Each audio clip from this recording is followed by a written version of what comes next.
Hello hello hello.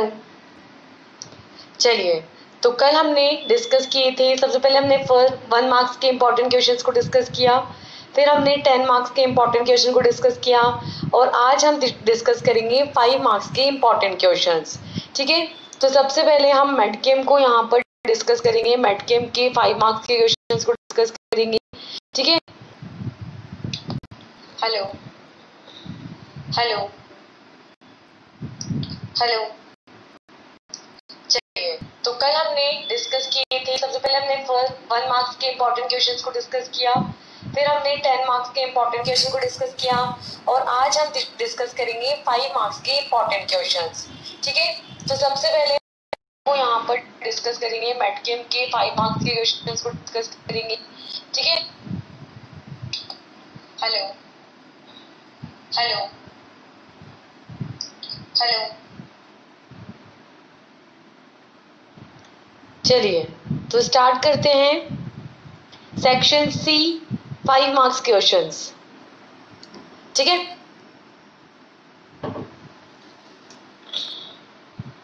तो इसके अंदर हमारा फर्स्ट क्वेश्चन है, explain bioisosterism with the examples. ठीक है, तो ये ना आपसे जो 1 मार्क्स वाले क्वेश्चंस थे उसमें भी हमने पूछा था कि बायो आइसोस्टेरिज्म क्या है, तो सेम वो आंसर तो बताना ही है, लेकिन साथ में यहाँ पर उसको एक्सप्लेन भी करना है, क्लासीफाई भी करना है। तो आपका क्वेश्चन है कि बायो आइसोस्टेरिज्म को एग्जाम्पल के साथ एक्सप्लेन करना है। तो सबसे पहले हम बताएंगे कि बायो आइसोस्टेरिज्म होता क्या है। तो इसके अंदर कहेंगे कि bioisosterism is defined as a compound और ग्रुप्स दैट पोजेस नियर और equal molecular shapes and volumes approximately the same distribution of electrons and which exhibit similar physical properties, and they are classified into two types.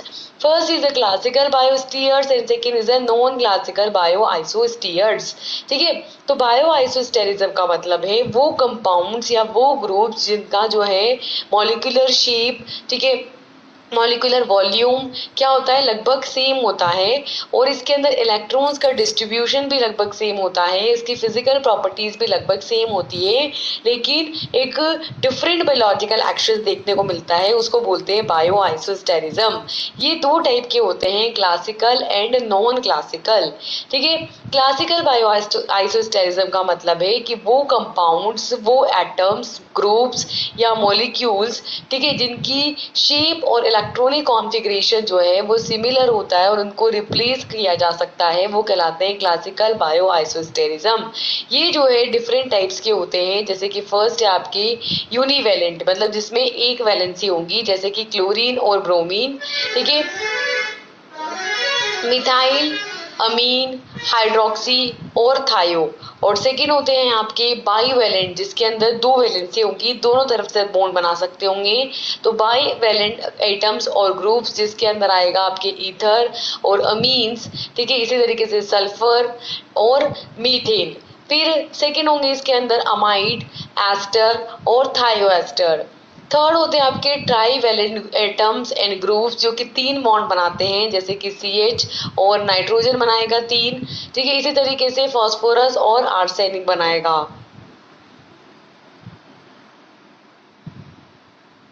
एक minute रुकना बेटा।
हाँ, तो क्या कह रहे थे कि ये जो क्लासिकल बायोआइसोस्टर होते हैं ट्राइवेलेंट हो सकते हैं, ठीक है, जैसे कि फॉस्फोरस और आर्सेनिक।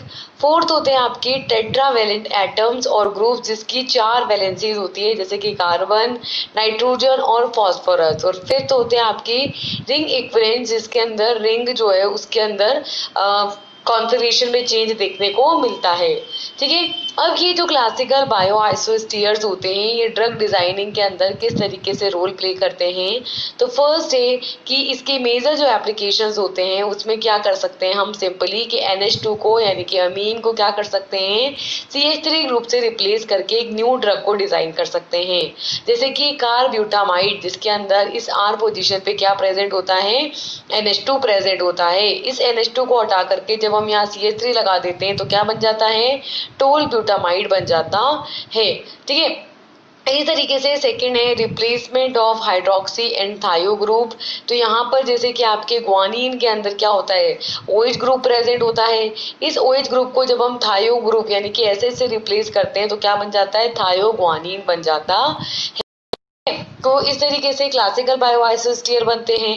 सेकंड होते हैं आपके नॉन क्लासिकल बायोआइसोस्टियर, मतलब कि ये जो होते हैं ना ये जो क्लासिकल बायोआइसोस्टियर होते हैं उसकी जो डेफिनेशन होते हैं उसकी डेफिनेशन के अकॉर्डिंग जो भी स्टेरिक और इलेक्ट्रॉनिक कॉन्फ़िगरेशन होता है उसको ओबे नहीं करते हैं, उसकी पालना नहीं करते हैं। ये जो नॉन क्लासिकल बायोआइसोस्टियर्स होते हैं इसके अंदर वो फंक्शनल ग्रुप आते हैं जिसकी इलेक्ट्रॉनिक कॉन्फ़िगरेशन के अंदर डिसिमिलर वैलेंसी होती है। इसके कुछ पर्टिकुलर स्पेशल कैरेक्टरिस्टिक्स होते हैं, जैसे कि इसके इलेक्ट्रॉनिक प्रॉपर्टीज हो गई, ठीक है, मॉलिक्यूल की फिजियोकेमिकल प्रॉपर्टीज हो गई, उसका स्पैटिकल अरेंजमेंट हो गया और उसके बायोलॉजिकल एक्टिविटी के अंदर जो फंक्शनल मॉइटीज प्रेजेंट होंगी, ये चारों चीजें क्या होंगी उसके स्पेशल कैरेक्टरिस्टिक फीचर्स को बताएंगी, ठीक है। इसके जो एग्जाम्पल्स आते हैं वो हैं halogen such as chlorine, fluorine, bromine और साइनाइड्स। ईथर जिसमें आएंगे आपके सल्फर और oxygen. Carbonyl groups, hydroxyl group such as OH, NHSO2R, CH2OH and so on, और कैटेकोल्स, ठीक है, ये कैटेकोल रिंग है यहाँ पर, ठीक है, जिसमें नॉन क्लासिकल बायोआइसोस्टियर्स देखने को मिलते हैं। इस तरीके से बायोआइसोस्टियर 2 टाइप के हैं, classical and non classical. 1 marks में पूछेंगे तो सिर्फ डेफिनेशन लिखेंगे, 5 मार्क्स में पूछेंगे तो उस क्लासिकल और नॉन क्लासिकल को भी एक्सप्लेन करेंगे, ठीक है। नेक्स्ट क्वेश्चन है give the synthesis properties and medicinal uses of methohexital sodium. तो आपको सबसे पहले यहाँ पे बताना है कि मिथोहेक्सिटल सोडियम होता क्या है। तो ये जो मिथोहेक्सिटल सोडियम है एक बार्बिटूरेट डेरिवेटिव है। इसके अंदर आप सिंपली जितने भी बार्बिटूरेट्स बनाओगे उसमें पहले तो आंख बंद करके एक 6 मेंबर रिंग बना देना, उसमें 3 ऑक्सीजन लगा देना इस तरीके से, ठीक है। बची हुई 3 पोजीशन पे आपको एक 2 जगह तो नाइट्रोजन लगाना है, ठीक है, एक पे NH और एक पे नाइट्रोजन के साथ आपने CH3, ठीक है। बची ये 2 जगह, इसमें 2 सब्स्टिट्यूशन होंगे R1 और R2। अब मिथोहेक्सिटल बोला है ना, तो यहाँ पे मिथाइल हमने यहाँ लगा ही दिया। अब हेक्सिटल मतलब कि 6 मेंबर्ड बनानी है। तो यहाँ पर देखो 1 2 3 4 5 और 6, ये 6 कार्बन की आपको ट्रिपल बॉन्ड कंटेनिंग चेन लगानी है, और दूसरी तरफ आपको 1 2 और 3 कार्बन की डबल बॉन्ड कंटेनिंग चेन लगानी है। तो इस तरीके से इसके अंदर R1 की जगह तो आप क्या लगाओगे, R1 की जगह लगाओगे CH3 CH2 C triple bond C और इधर CH3 और इधर CH2 और ये डैश, ये है R1। और R2 की जगह लगाएंगे CH2 CH बॉन्ड CH2, ठीक है। तो मिथोहेक्सिटल सोडियम बन जाएगा। कैसे काम करती है ड्रग, ये जो मिथोहेक्सिटल है ये क्या करती है, जो आपके गाबा ए रिसेप्टर्स होते हैं उस पर जो क्लोरीन आयनोफोर्स होते हैं उनके एक कुछ पर्टिकुलर साइट्स पर जाकर के बाइंड हो जाती है और इसका ड्यूरेशन ऑफ एक्शन को इंक्रीज कर देती है। इस तरीके से ये जो क्लोरीन आयनोफोर है ये यहाँ पर क्या हो जाते हैं, ओपन हो जाते हैं, ठीक है। फिर इसके सिंथेसिस के अंदर है कि कैसे इसे सिंथेसाइज किया जाता है, कैसे बनाया जाता है। तो इसको बनाने के लिए हमें क्या करना होगा,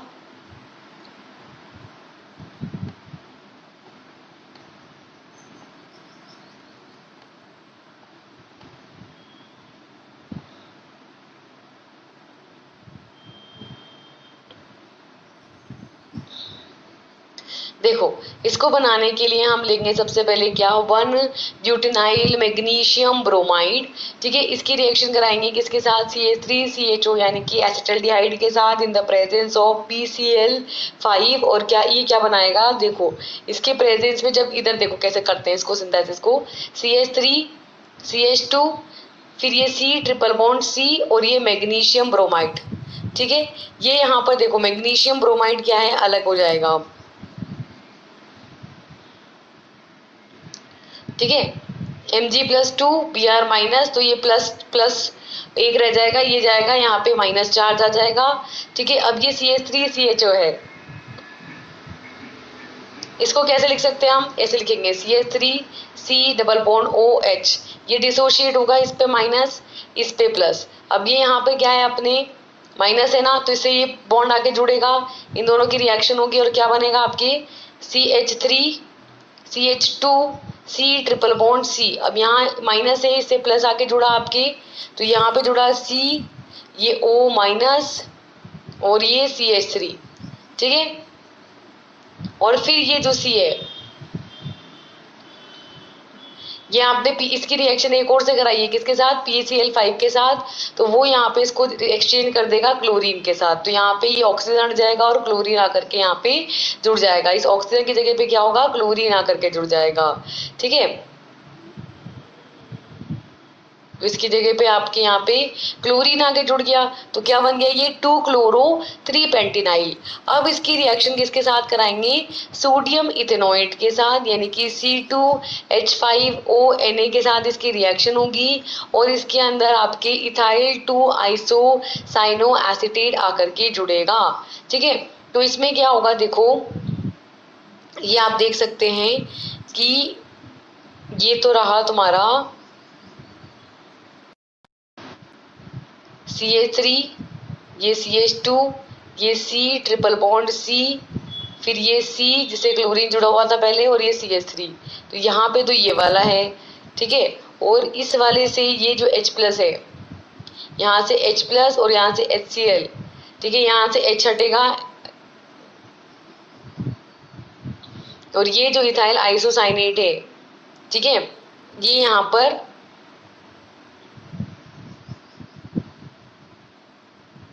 ये देखो ये N C, फिर ये CH2, फिर ये C डबल बॉन्ड O, फिर ये O, फिर यहाँ पे था C2H5, ठीक है। तो C2H5 और ONA जुड़ करके बाहर निकल गए और इधर आपकी इथाइल एक अलग आके जुड़ गया, ठीक है। तो इस तरीके से यहाँ पर हमारा रिजल्टेंट प्रोडक्ट क्या बन गया, रिजल्टेंट प्रोडक्ट में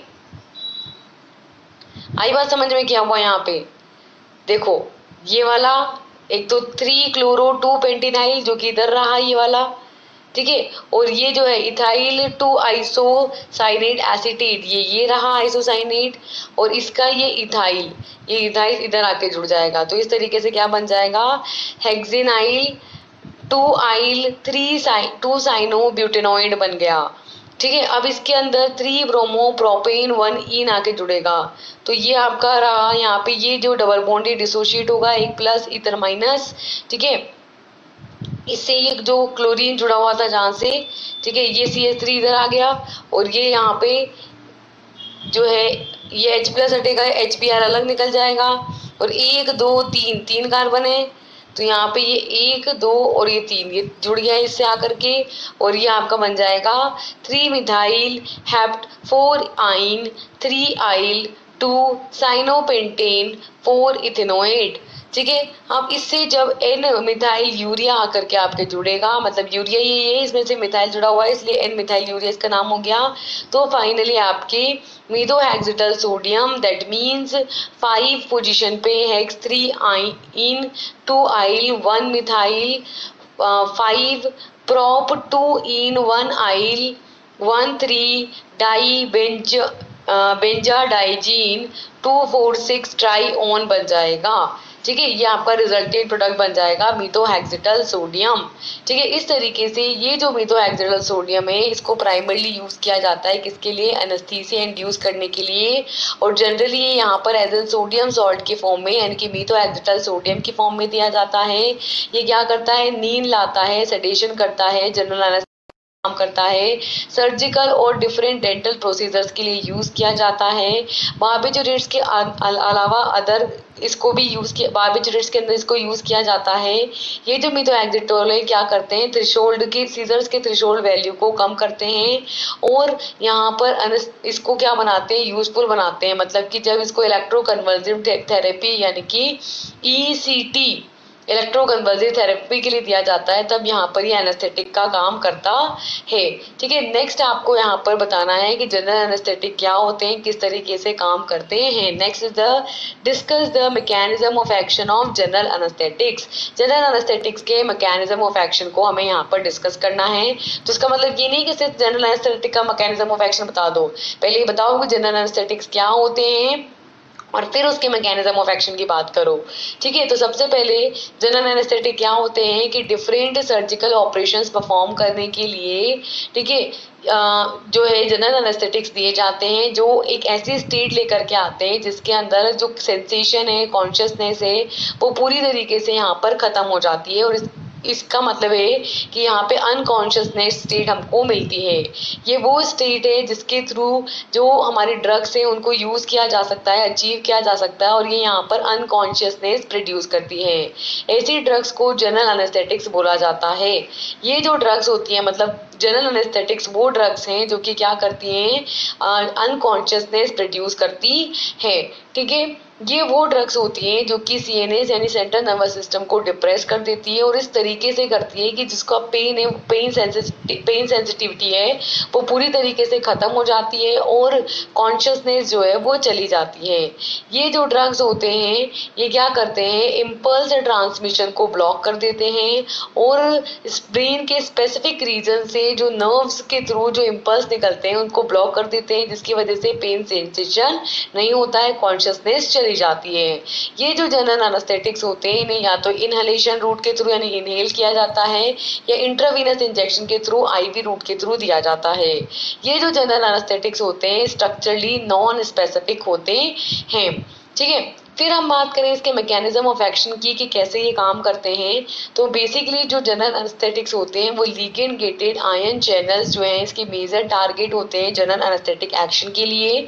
यहाँ पर क्लोराइड चैनल्स जो होते हैं, ठीक है, तो क्लोराइड चैनल्स गेटेड यहाँ पर इनिबिटरी गाबा रिसेप्टर्स होते हैं जो कि क्लिनिकल कंसंट्रेशन के लिए सेंसिटिव होते हैं और एक वाइड वैरायटी के अंदर एनेस्थेटिक प्रॉपर्टी शो करते हैं, जिसके अंदर इसकी हेलोजिनेटेड इनहेलेशनल एजेंट्स और डिफरेंट इंट्रावीनस एजेंट्स आते हैं। ये जो जनरल एनेस्थेटिक्स होते हैं ये गाबा रिसेप्टर्स की सेंसिटिविटी को ठीक है, गाबा की बाइंडिंग को बढ़ाते हैं और इस तरीके से इनहिबिटरी न्यूरोट्रांसमीटर्स को इन्हांस कर देते हैं और नर्वस सिस्टम की एक्टिविटी को क्या कर देते हैं, डिप्रेस कर देते हैं। इसका जो इफेक्ट है वो प्रोबेबली यहाँ पर मीडिएट होता है किसके थ्रू, एनेस्थेटिक की बाइंडिंग के थ्रू, यानी कि जब यहाँ पर एनेस्थेटिक बाइंड होता है तो स्पेसिफिक साइट पर एनेस्थेटिक के बाइंडिंग का जो इफेक्ट होता है वो गाबा रिसेप्टर सब यूनिट्स के थ्रू देखने को मिलता है। ये जो जनरल एनेस्थेटिक्स होते हैं इनकी जो बाइंडिंग होती है गाबा रिसेप्टर्स के साथ कंपीटिंग के थ्रू नहीं होती है, फिर भी ये जो है गाबा रिसेप्टर्स के लिए काफ़ी ज़्यादा स्पेसिफिक होते हैं कि स्पेसिफिकली गाबा रिसेप्टर सब यूनिट से ही जाकर बाइंड होंगे। ठीक है, इनमें आते हैं जो इनहेलेशनल एनेस्थेटिक्स, वो क्या करते हैं, वो ग्लाइसिन के साथ उनकी बाइंडिंग कैपेसिटी को इंक्रीज करके ग्लाइसिन गेटेड क्लोराइड चैनल्स को एक्टिवेट कर देते हैं, दैट इज ग्लाइसिन रिसेप्टर्स को एक्टिवेट कर देते हैं, जो कि स्पाइनल कोड और ब्रेन स्टेम के अंदर इनहिबिटरी न्यूरोट्रांसमिशंस के अंदर अपना इंपॉर्टेंट रोल प्ले करते हैं। तो इस तरीके से जनरल एनेस्थेटिक्स जो होते हैं उनका गाबा रिसेप्टर्स पर एक सिग्निफिकेंट इफेक्ट होता है और ये क्या करते हैं, ग्लाइसिन रिसेप्टर्स जैसे पर जुड़ते हैं, जैसे कि कीटामीन, नाइट्रस ऑक्साइड, साइक्लोप्रोपेन और जीनोम। देखिए ये जो एजेंट्स होते हैं ये आपके NMDA receptor that is an methyl D aspartate को इनहिबिट करके अपना एक्शन प्रोड्यूस करते हैं। ये जनरल एनेस्थेटिक्स 3 टाइप के होते हैं, inhalational anaesthetics, ultra short acting barbiturates और सेडेटिव डिसोशिएटिव एनेस्थेटिक्स। ठीक है, देन फोर्थ आता है आपके right the synthesis and medicinal uses of acetaminophen and phenylbutazone। तो 2 का लिखना है आपको, एक तो एसिटामिनोफेन का और एक फिनाइलब्यूटाजोन का। तो पहले है एसिटामिनोफेन जिसे पैरासीटामोल भी बोला जाता है। बहुत ही सिंपल स्ट्रक्चर है, सबसे पहले एक फिनाइल रिंग बनाओ, उस पर एक OH लगाओ, तो ये क्या बन गया आपके फिनोल, ये पूरा आपके फिनोल बन गया। अब फिनोल पे क्या लगा हुआ है आपके यहाँ पे एल्डिहाइड, ठीक है, पर यहाँ पर ये फंक्शनल ग्रुप होगा या ये फंक्शनल ग्रुप होगा, ये फंक्शनल ग्रुप होगा क्योंकि ये बड़ा है, डोमिनेटिंग है, तो यहाँ इसके साथ जुड़ करके क्या बनता है, एसिटा एनालाइड। ठीक है, तो यहाँ पे ये आपके सब्स्टिट्यूएंट है, तो 4th पोजीशन पे प्रेजेंट है, इसलिए इसका नाम होगा 4 हाइड्रोक्सी एसिटा एनालाइड, जो कि कहाँ किसमें यूज किया जाता है, एज एन एनाल्जेसिक यानी कि पेन रिलीफर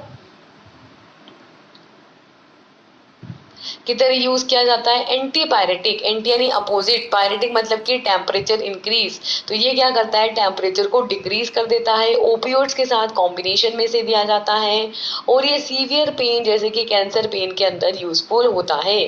ठीक है, कैसे इसको सिंथेसाइज किया जाता है, इसको बनाने के लिए आपके सिंपली क्या चाहिए, एसिटिक एनहाइड्राइड जो कि फिनोल के साथ मिलकर के आपके एसिटामिनोफेन और साथ में एसिटिक एसिड फॉर्म कर लेगा। ठीक है, दूसरा होता है आपके फिनाइल ब्यूटाजोन। ठीक है, फिनाइल बोला है तो ये 2 फिनाइल और ब्यूटा बोला है तो ये ब्यूटा और एजोन ये हो गया आपका एजोन, तो बना फिनाइल ब्यूटाजोन। तो इसका क्या नाम हुआ, 4th पोजीशन पे आपके ब्यूटाइल 1,2 डाइफिनाइल पायराजोलिडीन 3,5 डाइओन। ठीक है, इसको यूज किया जाता है कि इसकी टॉक्सिसिटी की वजह से ये एक्यूट रूमेटॉइड डिसऑर्डर्स के अंदर यूज किया जाता है, लेकिन जनरली जो है एज एन एनाल्जेसिक यानी कि पेन रिलीफर और एंटीपायरेटिक यानी कि टेम्परेचर रिड्यूसिंग फीवर ट्रीटमेंट में इसको यूज किया जाता है। इन हॉर्सेस घोड़ों के अंदर ही एनाल्जेसिक और एंटीपायरेटिक दोनों का फंक्शन परफॉर्म करता है। इसको बनाने के लिए हमें आप 2 तरीके से बना सकते हैं, या तो आप डाईइथाइल ब्यूटाइल मेलवोनेट के साथ जो है यहाँ पर डाईफिनाइल हाइड्रोजीन को देकर के, ठीक है, 0 डिग्री सेल्सियस पर पायरिडीन के साथ ईथर सोल्यूशन में जब मिक्स करेंगे तो भी आपके फिनाइल ब्यूटाजोन मिल जाएगा, या आप इस डाईइथाइल ब्यूटाइल मेलोनोट की जगह ब्यूटाइल मेलोनोइल क्लोराइड भी यूज कर सकते हैं, उसकी रिएक्शन करवा लो डाइफिनाइल हाइड्रोजन के साथ ईथर सोल्यूशन और 0 डिग्री सेल्सियस पर पायरिडीन के साथ, तो भी आपको क्या मिल जाएगा, फिनाइल ब्यूटाजोन हमें यहाँ पर ऑब्टेन हो जाएगा। ठीक है, नेक्स्ट है give the SAR of morphine analogue. Morphine का हमें SAR देना है। मॉर्फिन की स्ट्रक्चर हमें पता ही है, ठीक है। तो मॉर्फिन के स्ट्रक्चर में क्या क्या हमें देखने को मिलता है, क्या उसकी स्ट्रक्चर के लिए इंपॉर्टेंट है, उसके बेसिस पे इसका क्या लिखेंगे हम, SAR यानी स्ट्रक्चर एक्टिविटी रिलेशनशिप, ठीक है। तो यहाँ पे मॉर्फिन एनालॉग का जो SAR है उसको अलग अलग पॉइंट्स पे डिवाइड किया है। सबसे पहले है कि इसके अंदर थर्ड पोजीशन पे जो फिनोल है, ये आपकी फिनोल है, इस पर जो OH ग्रुप लगा है उसके अंदर अगर हम कोई मॉडिफिकेशन करें तो क्या होगा, तो जो phenolic OH group at the position 3 is important for the analgesic activity. ये जो है इसके एनाल्जेसिक एक्टिविटी के लिए इम्पॉर्टेंट होता है, ठीक है। और ये क्या करता है, हाइड्रोजन बॉन्डिंग के थ्रू इसका रिसेप्टर के साथ बाइंडिंग में हेल्प करता है।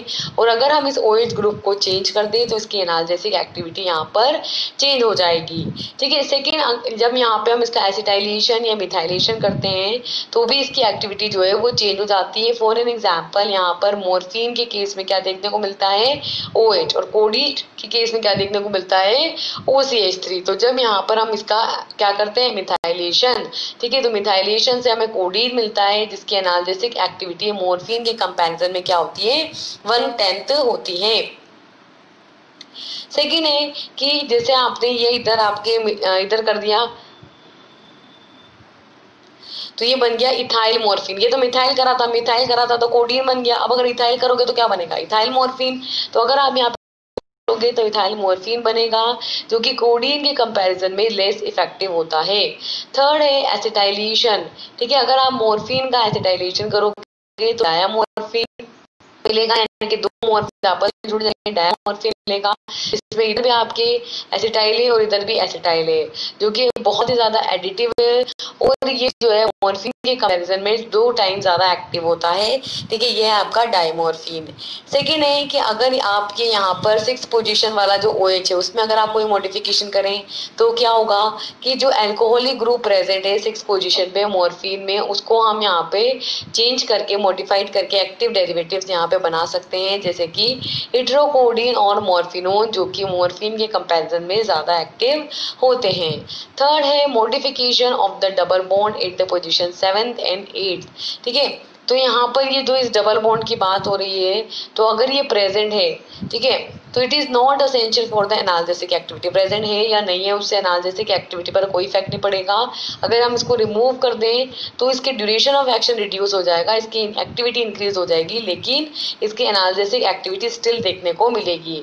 एग्जाम्पल है डाईहाइड्रो मॉर्फिन और डाईहाइड्रोकोडीन। नेक्स्ट क्वेश्चन में पूछा हमसे सिंथेसिस और यूजेस किसके, 4 ड्रग्स हैं। सबसे पहले फाइसोस्टिग्मीन, फिर नियोस्टिग्मीन, फिर पायरिडोस्टिग्मीन और इड्रोफोनियम क्लोराइड। पहले बात करते हैं फाइसोस्टिग्मीन की। फाइसोस्टिग्मीन बनाने के लिए आपको इस तरीके से यहाँ पे एक phenyl ring, 5 membered nitrogen containing ring और उससे attach 5 membered nitrogen containing ring, उससे आपके एसिटामाइड, ठीक है, जिसमें मिथाइल जुड़ा हुआ है। तो ये बना आपके फाइसोस्टिग्मीन। ये क्या होता है, एक कोलिन एस्टरेज इनहिबिटर होता है जो कि ग्लाइकोमा के ट्रीटमेंट के लिए और एंटी कोलिनर्जिक टॉक्सिसिटी के लिए यूज किया जाता है। ये क्या है, कोलिन एस्टरेज इनहिबिटर है जो कि मेम्ब्रेन के थ्रू रैपिडली अब्सॉर्ब हो जाता है और ये कंजक्टिवा के अंदर टॉपिकली इसको अप्लाई किया जाता है, ठीक है। इसको बनाने के लिए आपको लेना है पायरिडीन 3 और उसको डाईमिथाइल कार्बामिक क्लोराइड के साथ रिएक्शन कराएंगे तो क्या मिलेगा, पायरिडीन 3 आइल डाईमिथाइल कार्बामाइड। और इसका जब आप यहाँ पे क्या करोगे, इसकी मिथाइल ब्रोमाइड के साथ रिएक्शन करोगे तो आपको मिलेगा पायरिडोस्टिग्मीन, ठीक है। ये जो फाइसोस्टिग्मीन आपको मिला है ये एक FDA अप्रूवल ड्रग है जो कि ग्लाइकोमा के ट्रीटमेंट के लिए और एंटी कोलिनर्जिक टॉक्सिसिटी के ट्रीटमेंट के लिए यूज किया जाता है। इसके अलावा CNS यानी सेंट्रल नर्वस सिस्टम को ट्रीट करता है और एंटी कोलिनर्जिक टॉक्सिसिटी के इफेक्ट भी देखने को मिलते हैं क्योंकि ये ब्लड ब्रेन बैरियर को क्रॉस कर सकता है। सेकेंड होता है आपकी नियोस्टिग्मीन। नियोस्टिग्मीन आपकी एक कोलिन एस्टरेज इनहिबिटर होता है।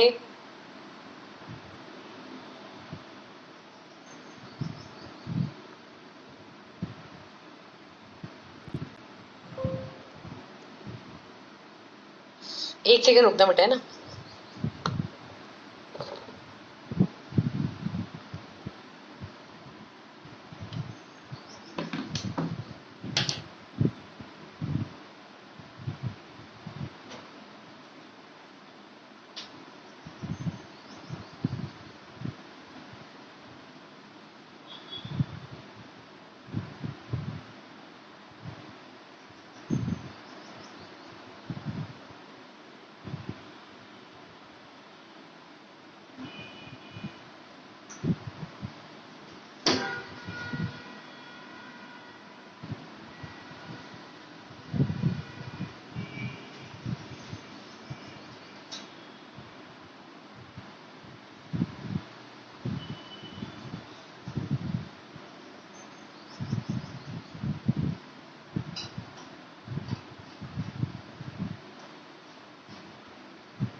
हेलो। हाँ, तो देखो, सेकेंड है नियोस्टिग्मीन। नियोस्टिग्मीन के स्ट्रक्चर के अंदर, ठीक है, देखो आपने सबसे पहले जो देखी थी फाइसोस्टिग्मीन, सबसे डिफिकल्ट स्ट्रक्चर है। नियोस्टिग्मीन तो उससे कंपैरिजन में काफी इजी है। सिंपली आपको क्या करनी है, 6 मेंबर्ड इस तरीके से रिंग बनानी है, इसमें नाइट्रोजन जोड़ना है, जिसमें CH3 जोड़ने 3, तो 3 जोड़ के इसकी वैलेंसी 4 हो जाएगी, इसलिए इस पे प्लस चार्ज आ जाएगा। ठीक है, दूसरी तरफ यहाँ पर आपके ऑक्सीजन, उससे ये आपके जुड़ गया क्या, ईथर, सॉरी एस्टर। ठीक है, और उस एस्टर से नाइट्रोजन, जिससे 2 मिथाइल जुड़ गए। ठीक है, तो ये आपके बन गया नियोस्टिग्मीन, जो कि कोलिन एस्ट्रेज इनहिबिटर है और माइस्थीनिया ग्रेविस के ट्रीटमेंट के लिए यूज किया जाता है। मसल रिलैक्सेंट को ये रिवर्स कर देता है, जैसे कि गेलामीन और ट्यूबोक्वेरिन। ये जो नियोस्टिग्मीन है फाइसोस्टिग्मीन की तरह ही ब्लड ब्रेन बैरियर को क्रॉस नहीं कर सकता। ये जो नियोस्टिग्मीन होता है ये मसल स्ट्रेंथ को इम्प्रूव करता है और कुछ मसल डिजीज जैसे कि माइस्थीनिया ग्रेविस के ट्रीटमेंट में फुल होता है। सर्टेन जो नेचुरल सब्सटेंसेस होते हैं, जैसे कि एसिटाइल कोलिन होता है बॉडी के अंदर, उसके ब्रेकडाउन को रोकता है, और एसिटाइल कोलिन जो कि नॉर्मल मसल फंक्शन के लिए इंपॉर्टेंट है, उसको बनाए रखता है। ठीक है, इसको बनाने के लिए हमें चाहिए 3 डाइमिथाइल अमीनोफिनोल, जिसकी रिएक्शन कराएंगे किसके साथ, जिसकी रिएक्शन हम कराएंगे डाइमिथाइल कार्बामिक क्लोराइड के साथ, और ये क्या बना लेगा आपके 3 डाइमिथाइल अमीनोफिनाइल डाइमिथाइल कार्बामेट, जो कि जब आपके CH3CO का होल ट्वाइस SO2 यानी कि मिथाइल सल्फोक्साइड के साथ रिएक्शन करता है, तो क्या बनाता है फाइनली, नियोस्टिग्मीन बनाता है। ठीक है, थर्ड है आपका कंपाउंड पायरिडोस्टिग्मीन, जो बहुत ही ज्यादा सिंपल है। सिंपली एक बेंजीन बनाना, इसी बेंजीन में 6 मेंबर्ड में ही एक नाइट्रोजन रहेगा जिसपे प्लस चार्ज रहेगा और एक CH3 से अटैच रहेगा। दूसरी तरफ again same OCOO and then nitrogen, जिससे 2 मिथाइल जुड़े हुए हैं, तो वो तो सेम हो गया, बस इसमें ये है कि नाइट्रोजन इससे जुड़ा हुआ है, अलग से यहाँ पे नहीं है। पायरिडोस्टिग्मीन क्या है, कोलिन एस्ट्रेज इनहिबिटर होता है।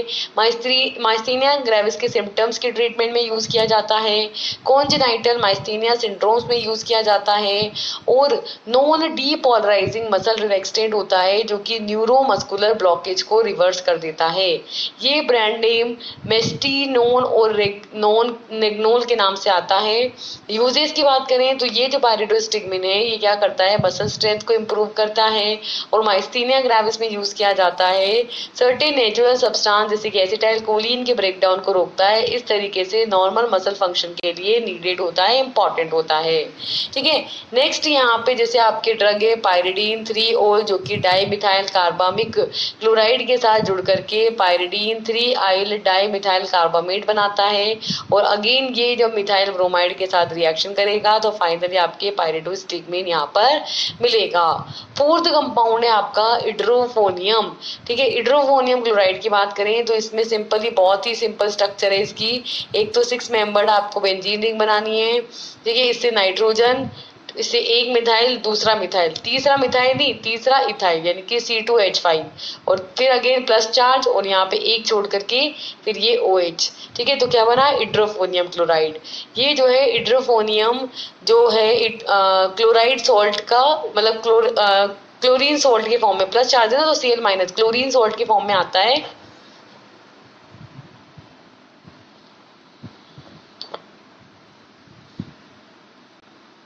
एक शॉर्ट और रैपिड एक्टिंग कोलिनेस्ट्रेज इनहिबिटर है, पैरासिम्पैथोमाइमेटिक एक्टिविटी देता है। यूजेस की बात करें तो इड्रोफोनियम जो है यहाँ पर मेडिकल टेस्ट के लिए यूज किया जाता है, और मसल डिसऑर्डर्स को डायग्नोज यूज किया जाता है। माइस्थीनिया ग्रेविस में यूजफुल होता है। ये जो इड्रोफोनियम होता है ये कई बार यहाँ पर यूजफुल होता है, सर्टेन मेडिकेशन कंडीशंस को रिवर्स कर देता है, और मसल कॉन्ट्रैक्शंस को रोकने में, सर्जिकल प्रोसीजर्स के दौरान मसल कॉन्ट्रैक्शन को रोकने के लिए यूजफुल होता है। इसको बनाने के लिए हमें चाहिए क्या, डाइमिथाइल अमीनोफिनोल। इसकी रिएक्शन जब हम इथाइल आयोडाइड के साथ करेंगे तो इंटरमीडिएट प्रोडक्ट मिलेगा हमें।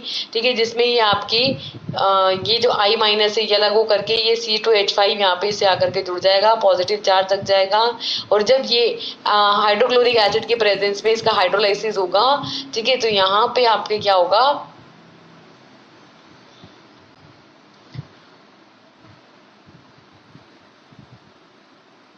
अच्छा, ये जो आयोडीन है ये यहाँ पर क्लोरीन से चेंज हो जाएगा और आपकी हाइड्रोफोनियम क्लोराइड आपके बन जाएगा। ठीक है, तो ये 6 क्वेश्चंस तो अपने यहाँ पर कंप्लीट हो गए हैं।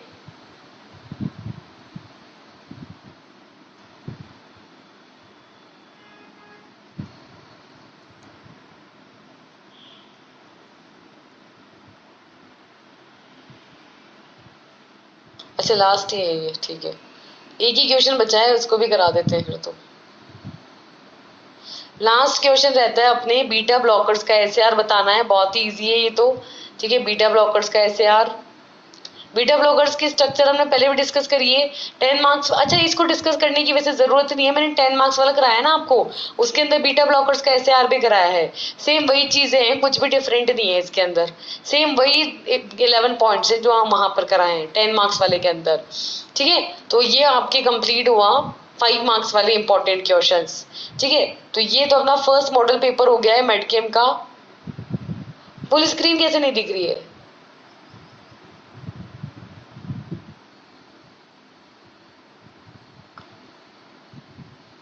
मैं देखती हूँ, रुको।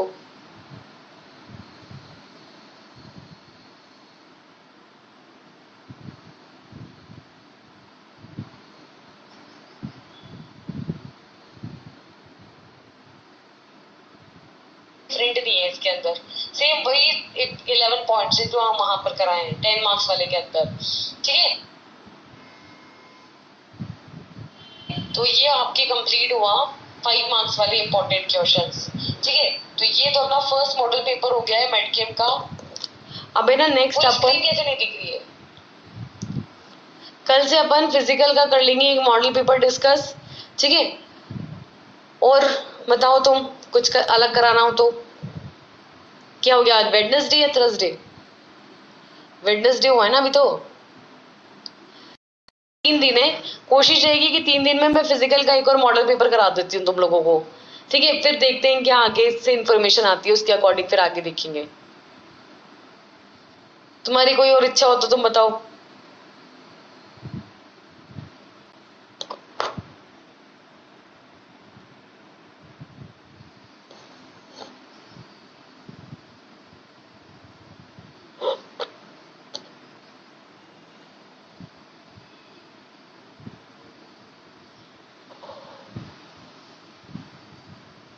नहीं है कोई इच्छा? चलो ठीक है, फिर अभी तो ये क्लास एंड करते हैं और कल से हम फिजिकल का जो है मॉडल पेपर डिस्कस करेंगे। आई थिंक सो ये मैंने सर को दे दिया है। ठीक है, तो या तो उन्होंने तुम्हें प्रोवाइड करा दिया होगा और नहीं कराया होगा तो एक बार पुलिस सर को बोलना कि फिजिकल का और मेडकेम का दोनों का ही first model paper with solution ma'am ने आपको दिया है, तो उसको सर आप अपलोड करवा दीजिए। ठीक है ना? चलो ठीक है, एक बार कह देना उनसे, या तो वो करा देंगे या मैं बोल दूंगी कि सर आपने करा दिया क्या। ठीक है, चलो ठीक है, बाय।